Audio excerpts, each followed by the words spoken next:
मैं कौन? मैं आत्मा। मेरे कौन? मेरे परम पिता परमात्मा। मैं आत्मा। मैं आप लोगों को ये बताना चाहती हूँ कि मैं इस संस्था से कैसे जुड़ी और मेरे पूरे जीवन के बारे में अभी तक जो भी मेरे साथ सब कुछ हुआ वो मैं सब आप लोगों के साथ शेयर करना चाहती हूँ। बहुत छोटे ही उम्र में मेरी शादी हो गई थी। एक अच्छे परिवार में मैंने जन्म लिया था। मेरे माता पिता बहुत ही अलौकिक परिवार के थे, पर मैं हमेशा से भगवान पे बहुत भरोसा रखती थी और 13 साल की उम्र में ही हमारी शादी हो गई थी। किसी ने सोचा भी नहीं कि मैं कितनी छोटी थी और इतने छोटे समय से मैं बहू बनकर आई। बहुत सारी जिम्मेदारियों से घिरी हुई थी।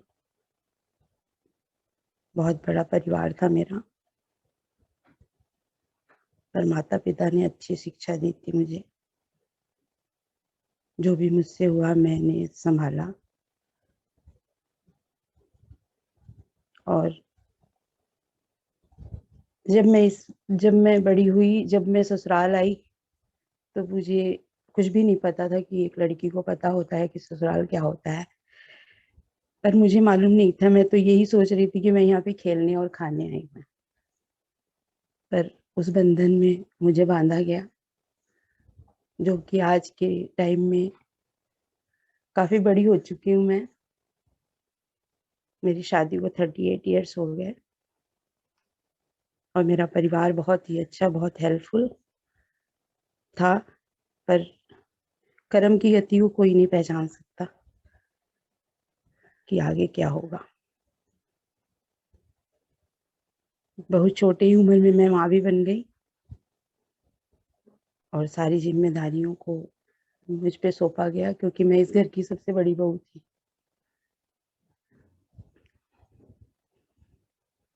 जब मैंने क्लास 7 पास किया तभी हमारी शादी हो गई। फिर हम काफी बीमार रहते थे हमेशा। सुबह उठती तो मैं यही सोचती थी कि मैं क्या करूं। कभी मेरा ये दुखता, कभी मेरा वो दुखता। कई सालों तक मैं बहुत डिप्रेशन में थी।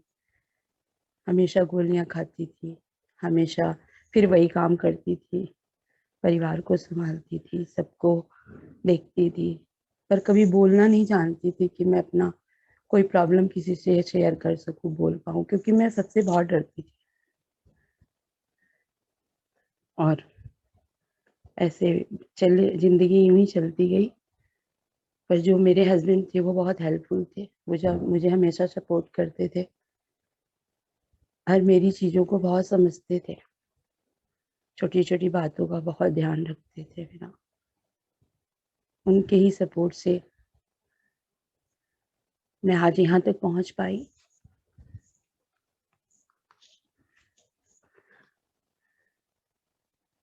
मेरी तबीयत इतना खराब रहती थी,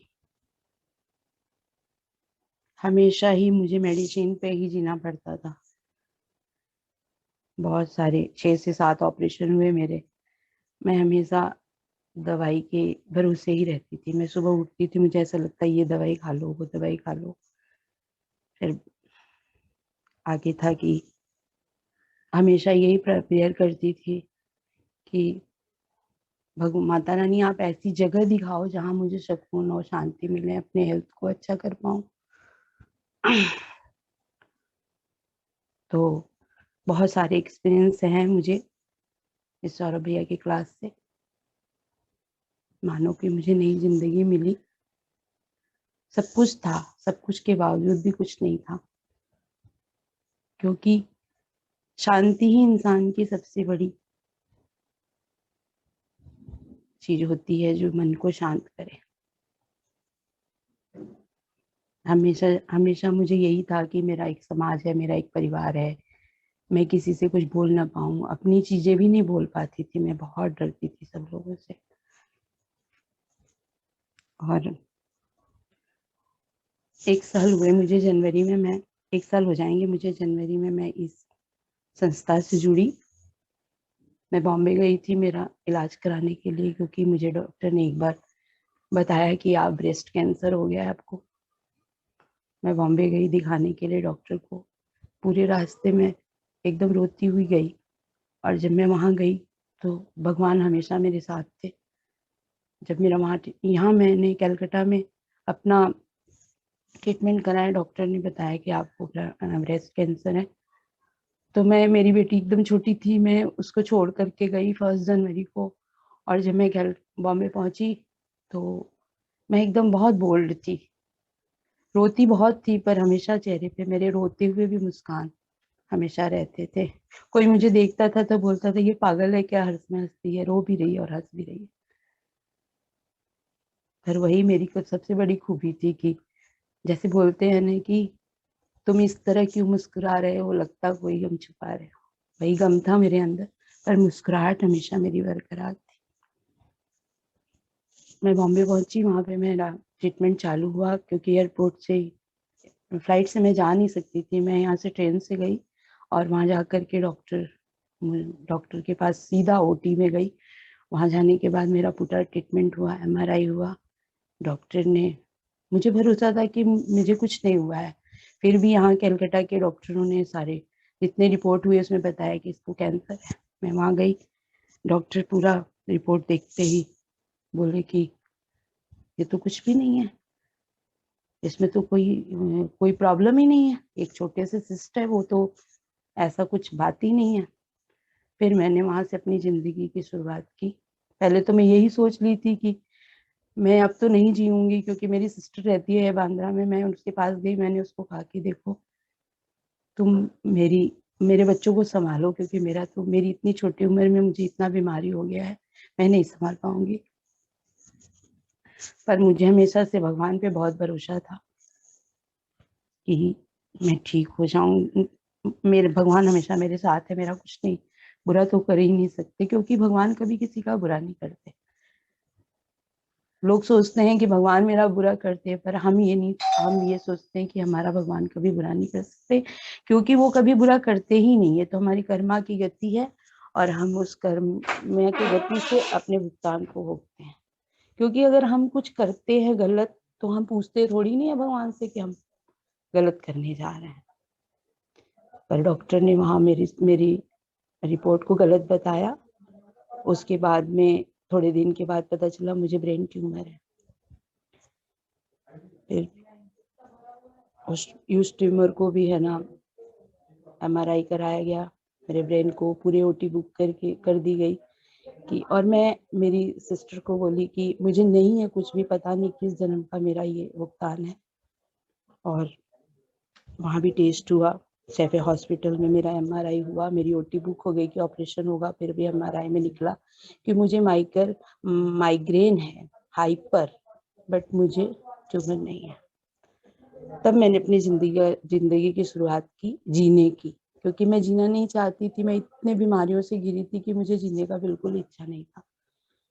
फिर बॉम्बे बच्चे रहते हैं, बच्चों के पास थी कई दिन, छोटा मोटा ऐसे ही था, थोड़ा बहुत मेरा ट्रीटमेंट हुआ। 1 साल पहले मैं बॉम्बे गई, फिर जनवरी में। मैं हमेशा बच्चों के पास जाती हूँ कि बच्चे ही हमारी खुशियाँ हैं, उनके पास जाती हूँ, थोड़े टाइम वहाँ पे स्पेंड करती हूँ। तो मुझे वहाँ जाने के बाद मैं रात को, मेरा फ्लाइट था सुबह मॉर्निंग 4 बजे का। मैं 4 बजे फ्लाइट के लिए रेडी हो रही थी, तो मेरी फ्रेंड रमा देखी कि वो उठ गई थी। मैंने उससे व्हाट्सएप मैसेज किया कि इतने पहले तू कैसे उठ गई। उसने कहा कि मैं मेडिटेशन करती हूँ।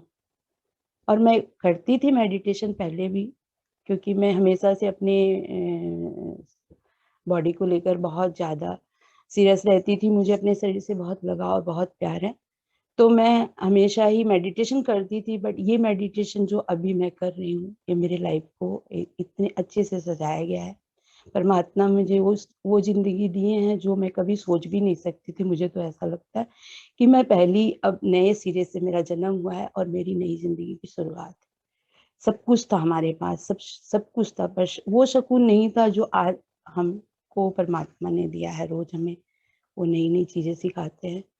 मैं वहां से निकली, और मैंने रमा को मैसेज किया कि कौन सा क्लास है मुझे बताओ। रमा ने कहा कि तू घर पे तो आएगी पहले। फिर मैं वहाँ से मेरी फ्लाइट में आई एयरपोर्ट, वहाँ से मैं 2 बजे मतलब 10-11 बजे घर पहुँची।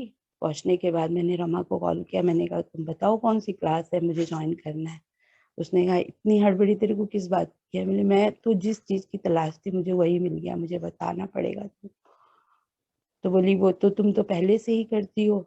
मैं बोली करती हूँ क्योंकि मैं योगा क्लास जाती थी, वहाँ पे हर सैटरडे मेडिटेशन होते थे, पर वही ताकि 10 मिनट 5 मिनट होते थे, उससे मुझे सुकून नहीं मिलता था। और शुरू से ही मुझे इन सब चीज़ों का बहुत ज़्यादा ही शौक था, इस मेडिटेशन का और योगा का, क्योंकि मैं अपने बॉडी को लेकर के ज़्यादा हमेशा सीरियस रहती थी। मुझे अपने शरीर से बहुत लगाव और बहुत प्यार रहता था, और मैं कभी भी टीवी भी देखती थी, कुछ भी करती तो मैं सबसे पहले यही सब क्लास ज़्यादा देखती। फिर रमा ने मुझे बताया, आईडी दी, मैंने भैया को कॉल किया और मैं बहुत रोती थी क्योंकि मेरे अंदर में इतने सारे तकलीफ थे मेरा खुद का कि मैं किसी को बोल तो पाती नहीं थी, सिर्फ रोती थी। मैंने सौरभ भैया को फ़ोन किया, मैंने कहा भैया इतना क्या कि मैं रोने लगे। भैया ने कहा क्या हुआ दीदी, आप क्यों रो रहे हो? मैंने कहा भैया मुझे यही है कि मुझे इतनी घबराहट होती है, इतनी एंग्जायटी होती है। मैं मैं कितने डॉक्टर को दिखा चुकी, कितने मेडिसिन ले चुकी, पर मुझे रिलीफ नहीं मिल रहा है बिल्कुल भी। मुझे आपका क्लास ज्वाइन करना है। तो भैया ने कहा कि ठीक है दीदी, कोई नहीं, आप ज्वाइन करो। तो मैंने भैया का क्लास ज्वाइन किया, और ज्वाइन करने के बाद आज मुझे जनवरी से लेकर, मैं मई में कोविड भी हुआ मुझे, पर मुझे पता नहीं चला। मेरे लेंस में भी इफेक्ट हुआ, पर डॉक्टर बोले कि तो पता ही नहीं चल रहा है कि मतलब हुआ है कोविड, पर इतना सीरियस कोई, इतना ज़्यादा केस भी खराब लग रहा है, पर ये पेशेंट तो एकदम भली भांति बहुत अच्छा है। और मैंने तब से लेकर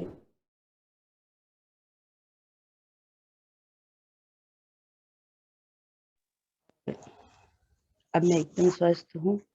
और आज अब मैं परमात्मा को बहुत बहुत बहुत शुक्रिया करती हूँ, सौरभ भैया को भी करती हूँ, सुमिता दीदी ने भी मेरा बहुत हेल्प किया। मैं खुद मेरा शरीर लेके, बाकी तो जो फैमिली मैटर था वो तो ऐसा कोई बहुत ज़्यादा नहीं था, बच्चे भी हमारे सब जुड़ गए इस संस्था से। और आज बहुत अच्छा फील करती हूँ, मेरे पास बहुत सारे एक्सपीरियंस है परमात्मा के इन छोटी छोटी चीज़ों में, बड़ी बड़ी चीज़ों में। जो मैं चाहती हूँ मुझे ऐसा हो, परमात्मा दूसरे दिन ही हमारे सामने वो चीज़ें ला के खड़ा कर देते हैं, और फिर उसके बाद कुछ कहने की बात ही नहीं है। मैं हर पल जो क्लासें होती मैं सोचती हूँ हर समय मैं इसी में जुड़ी रहूँ, हर चीज़ यही सुनती रहूँ, हर समय इसी में लीन रहूँ, क्योंकि मुझे बहुत अच्छा लगता है। और आज हमारे बच्चे भी जुड़े हुए हैं, हमारे समधी भी जुड़े हुए हैं, हमारे तीनों बच्चे, मेरे 3 बच्चे हैं, तीनों बच्चे इस संस्था में जुड़े हुए हैं, और हमें बहुत अच्छा लग रहा है यहाँ पर आकर के। एक दिन की बात थी हमारा, हम कहाँ से शुरू करें, बहुत सारे एक्सपीरियंस है हमारे पास। क्योंकि पिता हमेशा मेरे साथ है, हर पल वो एहसास दिलाते हैं मुझे। बीच बीच में कभी कभी ऐसे हो जाता है डिस्टर्ब दिमाग, फिर भी वो मुझे ला करके यहाँ खड़ा कर देते हैं, और हर चीज़ों को इतने अच्छे से क्लियर करके बताते हैं। और हम कितने भाग्यशाली हैं कि पिता हमें पढ़ाने आते हैं, और आज हम लोग घर बैठ करके और उनकी धारणा करते हैं, ये हमारे लिए बहुत बड़ी चीज़ है। लोगों को खोजने से नहीं मिलते, इसके लिए हम बहुत आभारी हैं। और सौरभ भैया को भी, परमात्मा ने सौरभ भैया को हमारे लिए भेजा, हमारे सुख सुविधा मिलते हैं भगवान हर जगह पर, कोई तो माध्यम बनता ही है। तो भैया भैया आज हम लोगों के लिए सुबह इतना नई जिंदगी दे दिए हम लोगों को, और जिंदगी में इतने सुकून, इतनी शांति। कभी ऐसा नहीं लगता है कि आज हम क्लास, जिस दिन हम क्लास नहीं करते उस दिन हमें लगता है कि आज हमारी कोई बहुत बड़ी चीज ऐसी छूट गई है, जो सारे दिन हम एकदम उसी चीजों को याद करते रहते हैं कि अरे आज तो क्लास ही नहीं हुआ। कैसे हम आज कुछ ऐसा चीज हम भूल गए हैं जो हमको समझ में नहीं आता, कुछ भी सारा दिन अजीब सा लगने लग जाता है। मैं सुबह 10 बजे सो के उठने वाली, मैं सुबह 3:30 बजे उठ जाती हूँ। और मैं आज सुबह क्लास में बोले ना कि 4 घंटे 6 घंटे की नींद में 4 या 3 घंटे में ही पूरा हो जाता है। कोई दिन ऐसा नहीं होता जिस दिन मैं 1 बजे 1:30 बजे, क्योंकि हमारे बच्चे हमेशा बाहर रहते थे, बेटी हमारी यूके रहती थी। हमारी आदत पड़ गई कि हमको रात में उनसे कॉल में बात करना पड़ता था। और घर के भी बिजनेस ऐसे थे कि कभी कोई रात को आता था, कभी कोई सुबह आता था। इस वजह से कभी रात को हम सुकून से सो नहीं पाते थे। और 10 साल से तो हम सोए ही नहीं थे। इधर जब से भैया की क्लास हमने ज्वाइन की, हमारे पिता, मैंने उनको अपना सब कुछ बना लिया, पिता, दोस्त, सखा, जो भी, तो मैं सुकून से सो तो पाती हूँ। नहीं तो मैं कभी नहीं सो पाती थी। मुझे ऐसा लगता था कि मैं जिस दिन मेडिसिन लेती थी उस दिन ही मैं सो पाती थी कि आज सो जाऊं। वो भी उसको सोना नहीं बोलते थे, उसको बोलते थे कि दवाई के नशे में इंसान थोड़ी देर चुपचाप पड़ा हुआ है और उसमें ही सुकून खोज रहा है। पर आज मैं अभी चाहे 2 घंटे सोऊं चाहे 1 घंटे सो, पर क्लास में मैं सुबह उठती हूँ तो मैं एकदम फ्रेश अपने आप को महसूस करती हूँ, जैसे जिंदगी ही सवर गई, एक नई ऊर्जा बन गई। मेरे पास एक बहुत बड़ा एक्सपीरियंस है। मेरी ननद 6 साल से बेड पे थी। बहुत डॉक्टरों को हम लोगों ने दिखाया, किसी ने कहा कोई भूत कर दिया, कोई प्रेत कर दिया, कोई ये हो गया वो हो गया। फिर मैं ज्वाइन की तो मुझे बहुत राहत मिली। तो मैंने उनसे कहा कि बेटा आप भी ज्वाइन करो। वो यहाँ रहती नहीं है, जौनपुर रहती है। उसने क्लास ज्वाइन किया। आज वो एकदम स्वस्थ है, ना कोई दवा खाती है ना कोई। वो डेली मेरे को शुक्रिया करती है और भैया को शुक्रिया करती है कि भाभी मुझे आपने नई जिंदगी दी। मैं तो भटक रही थी यहाँ से वहाँ। सभी डॉक्टर ने कह दिया था इसको ब्रेन में कुछ हो गया है, ये तो कभी ठीक ही नहीं होगी। और आज वो एकदम स्वस्थ है, एकदम मस्त है, अपने परिवार में एकदम खुशहाल होते हैं। उसके सास ससुर सभी मेरे को कॉल करके बोलते हैं कि आपने, है ना, हम लोगों के लिए बहुत कुछ किया है। तो मैं बोलती हूँ कि नहीं, मैंने क्या किया, पिता को उसको ठीक करना था। इस कोई ना कोई तो माध्यम बनता ही है ना।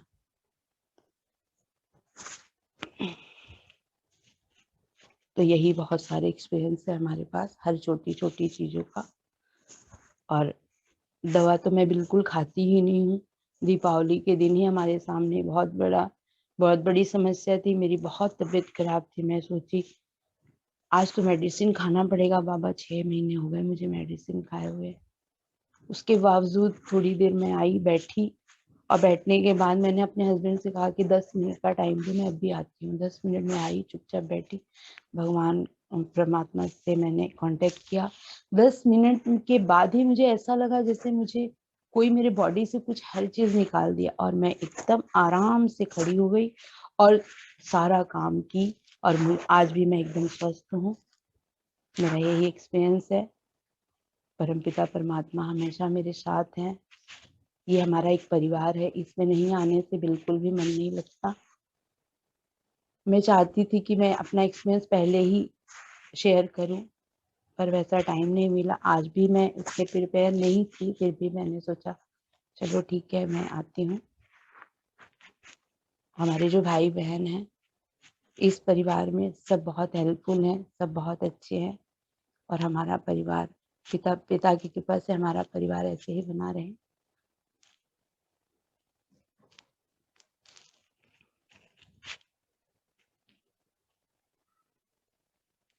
मैं बोल पा रही हूँ कि नहीं, क्योंकि मुझे अंदर से बहुत घबराहट हो रही है। अच्छा बोल रही हो, सब समझ आ रहा है हम लोगों का, आपके भाव और सब बातें ना सही जा रहा है। बताइए आप।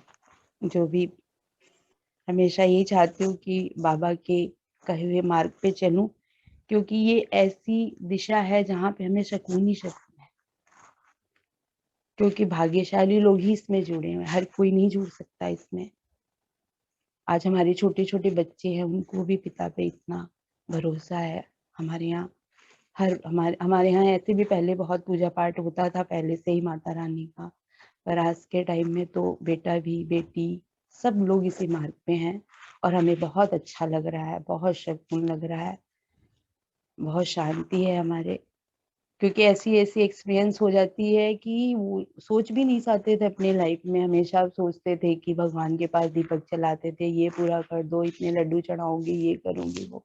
अब मुझे ये सब चीजों में कोई भरोसा नहीं रह गया, क्योंकि मुझे बस अब मैं और मेरे परम पिता परमात्मा, मैं कौन हूँ, मैं आत्मा, मेरे परम पिता परमात्मा, दो ही शब्द है हमारे अंदर। और मैं चाहती हूँ कि बाबा की ऐसी ही कृपा बनी रहे हमारे ऊपर। बहुत ज्यादा तो नहीं कर पाती हूँ, पर जो भी कर रही हूँ, कर नहीं पाती, ये नहीं शब्द तो नहीं बोल सकती, पर चाहती हूँ कि आगे का सब कुछ बहुत अच्छा हो, क्योंकि उन्होंने वो शक्तियां मुझे दी हैं। कोई भी कोई मुझे मिलता है तो यही बोलता है कि अरे भाभी, आप इतनी ग्लो कैसे कर रही हैं, क्या बात है। मैं कुछ नहीं बोलती, मैं गलती बस उन्हीं की, क्योंकि मैं पहले हमेशा जाती थी, हर मंथ में फेशियल कराती थी, ये कराती थी। पर आज के टाइम में उनकी कृपा ही हमारे शरीर को एकदम स्वस्थ, मेरे परिवार को एकदम स्वस्थ, मेरे घर पे भी जितने लोग आते हैं सब बोलते हैं इस घर में इतनी शांति रहती कि यहाँ से जाने का बिल्कुल मन नहीं करता। मेरा घर स्वर्ग। मैं इसीलिए पिता की बहुत शुक्रगुजार हूँ, बहुत बहुत उनको धन्यवाद, कोटि कोटि प्रणाम। और दीदी लोगों ने भी बहुत हेल्प किया, क्योंकि स्टार्टिंग में जब हम संस्था से जुड़े तो पहले तो 10 दिन तो मुझे अच्छा लगा, उसके बाद में सोची ये सब हो नहीं रहा, क्या करूंगी। तो एक दिन बाबा ने मुझे अचानक ही बोला कि ये हो नहीं पा रहा, शब्द नहीं बोलना, होगा सब कुछ, बस यही शब्द सुनाई पड़ा मुझे।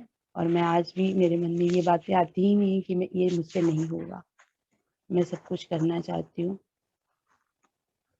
मेरे बहुत संबंध खराब थे, मेरा खुद खराब नहीं था, क्योंकि मैं शुरू से बोल नहीं पाती थी, इसलिए बहुत सारे रिश्ते ऐसे थे कि बिना बोले ही लोगों को थॉट गलत आता था।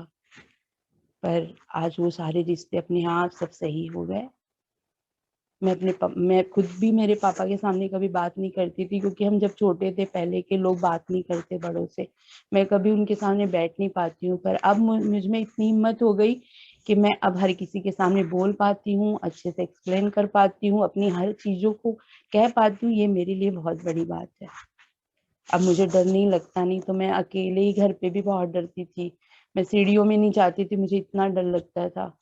पर अब मैं एकदम शक्तिशाली हो गई हूँ, क्योंकि पिता हमारे साथ है। मैं हमेशा डरती रहती थी, बहुत डरती थी, मुझे कोई कुछ बोल देता था तो उसके लिए मैं बोलती थी हनुमान जी मुझे शक्ति दो, मैं बोल पाऊं।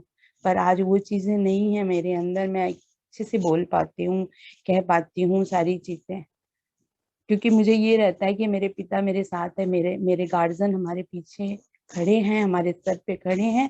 तो हमें फिर किस चीज का डर है, हमें कोई डर नहीं है। अब हम एकदम अच्छे से स्ट्रांग हो गए हैं।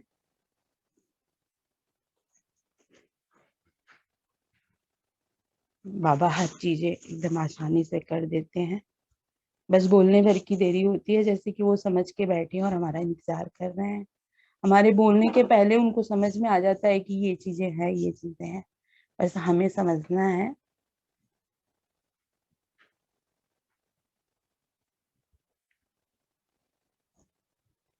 अभी उन्होंने ही बोला कि आप व्हाइट ड्रेस पहनो, मैं तुरंत मेरे पास था भी, मैं पहन भी ली। बहुत अच्छा रहा, बहुत अच्छा सफर है ये, कि इतने बड़े ब्रह्मांड की हम संतान हैं, पूरी दुनिया के जो मालिक है।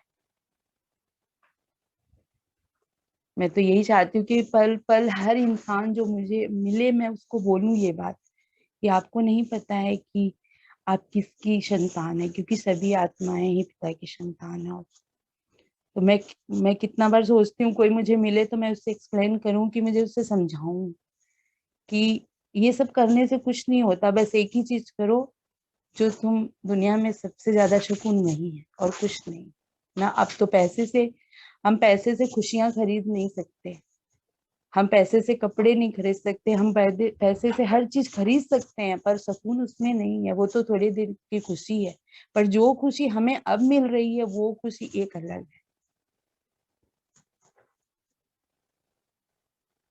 अब कुछ नहीं है, मैं तो हर महीने में 10-10 ड्रेस खरीदती थी, अब मुझे एकदम मन नहीं करता कुछ भी, कि मुझे ये खरीदना है, वो खरीदना है, क्या लेना है क्या नहीं, हर तरह से संतुष्ट हो चुकी हूँ, हर तरह से। बाबा हर तरह से संतुष्ट कर दी हैं। अब कुछ भी नहीं है, बस एक ही चीज है, मैं आत्मा, मेरे परम पिता परमात्मा। यही धारणा है हमारा।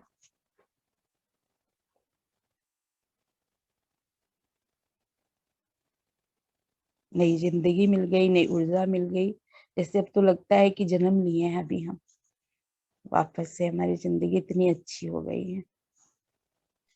घर हमेशा भरा भरा लगता है, घर में हर चीजें अवेलेबल रहती है, हमारे सोचने के पहले लगता है कि हमारी ये चीजें आ गई हैं। अभी इस बार फर्स्ट दीपावली था कि मैं घर पे अपने लिए एक भी ड्रेस नहीं लाई, पर कोई ना कोई मुझे 5-6 ड्रेसें ऐसे ही रख के चले गए कि मैं बोलती ये सब क्या होगा, कौन पहनेगा, कौन करेगा। बस उन्हीं की कृपा है। और हमेशा हम चाहते हैं कि हम इसी मार्ग पे रहें और आगे बढ़ें, और नई दुनिया में भी बाबा के माले में शामिल रहे हम।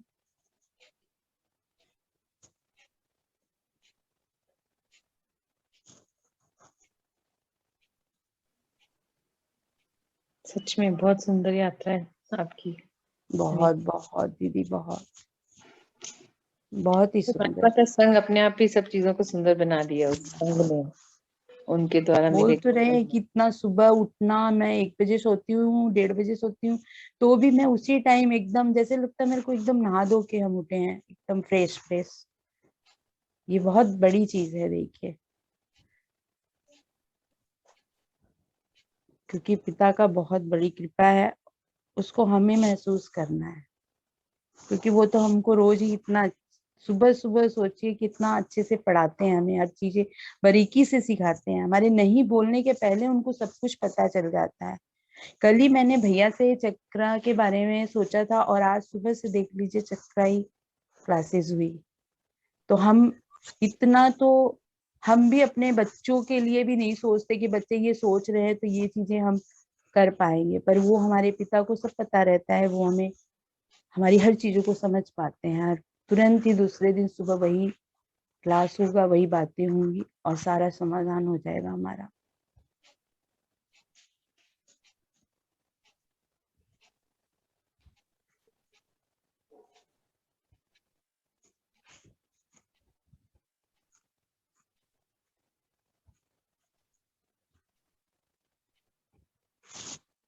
आप लोग भी बोलिए कुछ।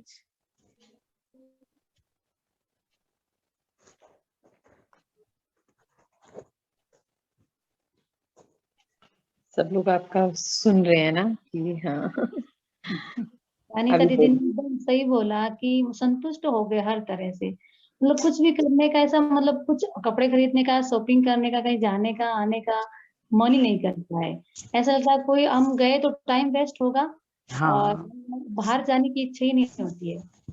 और क्लास कोई एक भी मिस हो जाए तो वो अच्छा भी नहीं लगता। हम्म, ऐसा भी होता है, कहीं बाहर चले बिल्कुल। तो समझाना भी पड़ा तो उधर जाएंगे तो ज्ञान के ही पॉइंट देंगे। परसों की बात है, हाँ, दीदी के घर पे गई, उन सब बातों में मन ही नहीं जाता बिल्कुल भी। दूसरी अब तो बातें करने फोन अब का। तो फोन भी नहीं आते कोई की, ऐसे कि फोन में कोई ऐसी वैसी बातें हो। और बच्चे कभी पूछते हैं मम्मी अंकल कैसे हैं, ठीक है, बोले आप तो बताते ही नहीं, बोलते यार बेटा अब मन भी नहीं करता है, किसके बारे में क्या बताए, कुछ नहीं पता हाँ, है मुझे ये क्या तो बात बताना है। करने की इच्छा ही नहीं होती है। तो परसों हाँ। की बात दीदी के घर पे गई तो मैं सबको वो ज्ञान के ही बता रही थी। इतने वो काम वाली बाई आई तो उनको भी ज्ञान के बारे में, जो भी आए उनको ज्ञान के बारे में बता रही। तो मेरी लड़कियां दोनों हंस रही है कि मम्मी तो सब जगह जाती है, ज्ञान ही बांटती है। मैं बोली मुझे तो परमात्मा का यही काम मिला है और यही मुझे करना है। नहीं, वही निकलता ही है अंशु, हाँ, वही निकलता है और मुझसे। सबको लगता है ना, बोलते ना अर्चना तुम कितनी चेंज हो गई हो, कितना चेंज, कैसे कर रही हो, क्या कर रही हो, तो उनको बताते। फिर बात निकली, टॉपिक निकला तो आगे बढ़ते जाते हो, ज्ञान के पॉइंट निकल जाते हैं बाद में अपने आप। तो अच्छा भी बोलती, लगता है। हाँ, वो आती हैं जब काम वाली सब न जाती हैं तो बगल में वो लोग बोलती हैं कि उनके यहाँ जाती हो तो इतने घंटे रहती हो, हमारे यहाँ नहीं आती। बोले अरे वहां पे तो जाने से इतना सुकून मिलता है कि हम लोगों को दूसरे के यहाँ जाने का मन भी नहीं करता। तो वो बोलती हैं, वो लोग पूछती है पड़ोस लोग कि भाई क्यों, वहां पे क्या है, बोले पता नहीं, भाभी के पास जाते हैं, उनके घर में इतनी शांति रहती है कि मन वहीं लगता है। तो बोले तुम तो वहीं पे बैठी रहती हो, जाती नहीं हो यहाँ से। तो ऐसे घर में एकदम शांति शांति, कोई भी आता है तो ऐसे ही बोलता है। हाँ होता है ना, शांति की वाइब्रेशन होती है ना, मेडिटेशन करते हैं, क्लास करते हैं ज्ञान की, तो वातावरण भी पूरा शांत हो जाता है ना। तो हाँ अपना आता है नया, उसको भी महसूसता होती है, जो लोग वो आते तो हैं वही है। बोलते हैं महसूसता होती है। बिल्कुल बिल्कुल ये बिल्कुल। एक ज्ञान में एक्सपीरियंस नहीं, फिर भी उनको महसूसता होती है। ये एक एक्सपीरियंस मैं भी बताऊं। कल ना, जो मेरी भी मेड जब से यहाँ आए हैं तब से वो एक ही है, पद्मा, हमारे घर में आती है काम करने। तो उसको भी अभी इन दिनों जब से हम आए हैं शायद उसको बहुत ज्यादा काम मिले। वो 8 साल से सोसाइटी में काम करी थी तो 2-3 जगह काम मिलता था। वो हम लोग के यहाँ ज्वाइन की तो कल मुझे कहती, दीदी, मैंने कहा हाँ, तेरे घर में जब से काम लिया ना मुझे इतना काम मिल रहा है, मैं कैसे करूं। तो मैंने बाबा को बोला, बाबा आ जाओ मेरा काम करो। उसको उसको जब भी दिक्कत होनी है उसको मेरे पास आती है कि दीदी मेरे को लाइट दो, शक्ति दो। तो मैंने उसको सिखाया, वो भी हर जगह बाबा को लेके जाती है। उसको ये हैबिट है कि जहां जाएगी बाबा को ले जाएगी।